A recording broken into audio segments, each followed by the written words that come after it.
The preamble to an act sets out the main objectives which the legislation is intended to achieve. It is a sort of introduction to the institute, and it is very helpful in understanding the basic legislative policy and intent. The preamble of our constitution declares that we, the people of India, having solemnly resolved to constitute India into a sovereign, socialist, secular, democratic republic, and to secure to all its citizens justice, social, economic, and political, liberty of thought expression, belief, faith, and worship, equality of status and opportunity, and to promote them among all, fraternity, assuring the dignity of individual and the unity and integrity of nation. In our Constituent Assembly, this 26th day of November 1949, do hereby adopt, enact, and give to ourselves this Constitution. So, the preamble of our Constitution serves three main purposes. First of all, it indicates the source from which the Constitution comes, that is, the people of India. Second, it contains the enacting clause which bring into force the Constitution. Third, it declares the great rights and freedoms which the people of India intended to secure to all its citizens, and the basic type of government and policy which was to be established. So, the Constitution of India makes it the basic polity of government, as it is a republic, because the head of the state is not a hereditary monarch. In a republic, the political sovereignty vests in the people, and the head of the state is only a person elected by the people for a fixed term. In our constitution, there is a president who is the head of the executive and who is elected as opposed to hereditary monarch and hold office for a fixed term of 5 years. Then it declares India to be a sovereign. Sovereign means India is no more dependent upon any outside authority. However, it is still a member of Commonwealth of Nation. But as it has been said, its membership of the Commonwealth of Nation is not inconsistent with its independent sovereign status. Then,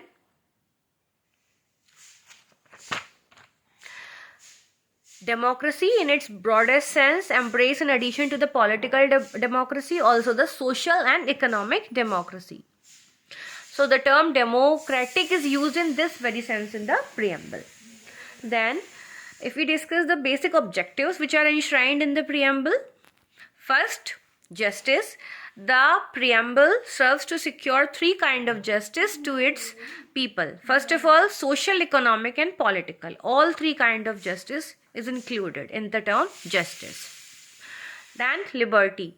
Each and every person of our nation has a liberty, the freedom of thought, expression, belief, faith, and worship any religion in its own way.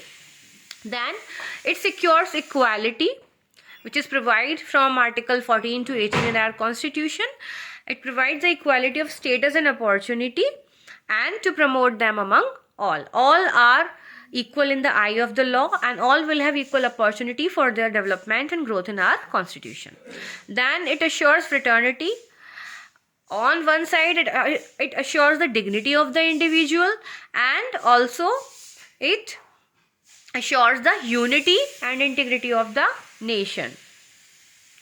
So, democracy would indeed be hollow if it fails to generate the spirit of brotherhood among all sections of the people. Okay. So, combining the ideas of political, social, economic democracy with that of equality and fraternity in the preamble, Gandhiji described as the India of my dream, namely an India in which the poorest shall feel that it is their country, in whose making they have an effective voice, an India in which all communities shall live in a peaceful manner. So, it serves the basic objective and attain the collective good as distinguished from individual good is the main aim of rendering justice in our Constitution. So, it combines all the ideas. Then, the three main terms were added in our Constitution. in its preamble by the 42nd Amendment Act. These terms were secularism, socialism, and integrity. Although these concepts were already implicit in the Constitution, but the amendment merely spells out clearly these concepts in the preamble. First of all, socialism is implicit in the preamble and the directive principles of the Constitution. The term economic justice in the preamble denotes nothing but India's resolve to bring the socio-economic revolution. The directive principles, particularly Article 39B and C of the Constitution, are charters of social and economic liberties of the people. The word socialism has, however, no definite meaning. It has been invariably used in both types of the Constitution, democratic and communistic. Generally, the term implies a system of government in which the means of production is wholly or partially controlled by the state. India's socialism, however, a democratic socialism and partially controlled by the and it is not a communistic socialism. For this purpose, the preamble has combined both the words socialism and democracy in its preamble. This combination of the words socialism and democracy have been criticized by many writers. But it has been said that democracy and socialism can't coexist. But it is not justified in the view of the gradual change of thinking of the modern socialist people because the thinking is in line with the idea of the concept of welfare state, which would prevent only the excess of exploitation and free competition without destroying the individual initiative and without detriment to the political freedoms. So, the marriage of democracy and socialism, which has been embedded in our Indian Constitution.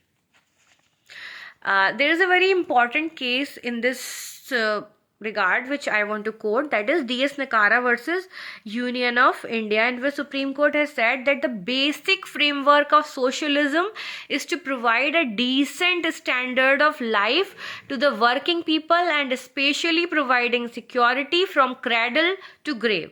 This, among other, the economic side emphasizes the economic equality and equitable distribution of income. This is a blend of Marxism and Gandhism, leaning heavily towards the Gandhian socialism. This is the type of socialism which we wish to establish in our country. Then the third term, which was included by 42nd Amendment, was integrity, which is intended to put an end to separatist tendencies and make people feel that they are very part of India and India is their home. This concept was already implicit in its nature of the federation emphasized by the Indian Constitution. The framers have used the word India shall be a union of state. The Article 1 of the Constitution makes it clear. Then third, secularism. Secularism means the state does not recognize any religion as a state religion. It treats all the religions equally. The concept of secularism was already implicit in our Constitution. From Article 25 to 28 of the Constitution guarantee to every person the freedom of conscience and the right to profess, practice and propagate any religion. And I wish to quote a very important judgment in this regard, which was S.R. Bommai versus Union of India, in which the Supreme Court has held that the secularism is the basic feature of the Constitution. So these were the main objectives as enshrined in the Constitution, in the preamble of our Constitution, and it was the importance and significance of the preamble which sets out the main aims and objectives of our Constitution. It makes it clear the goals, the legislative intent and the legislative policies which our makers of our Constitution intended to achieve, and the basic kind of freedoms, liberties and the sureties which our Constitution makers have dreamt for such long period of time to give to the people of India.